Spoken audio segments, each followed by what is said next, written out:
بُص يا سيدي، الطبيعي جدًا وأنت بتعمل object من أي class في أي لغة برمجة إن أنت لو عندك parameter جوّه constructor مش هتعرف تعمل object من غير ما تضيف argument أو قيمة في الclass دي، تمام؟ ده شيء منطقي يعني.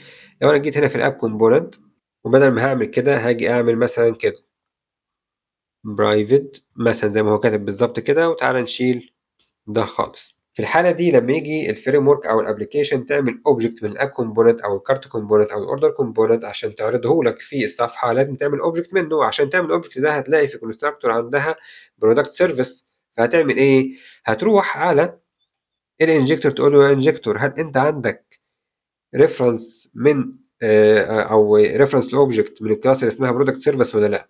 هيقول لها آه عندي، وإيه يروح هو اللي حاطط الreference تمام بتاعها في constructor، يعني كأنه هو حقنه لك في constructor. طب سموها حقن ليه؟ ما أنت كده لمّا بتيجي تاخد حقنة ما بتشوفش حاجة، ما بتشوفش اللي بيديك الحقنة بيعمل إيه، ولا بتشوفش المادة دي بتخش إزاي ولا إيه اللي بيحصل، نفس الفكرة بالضبط.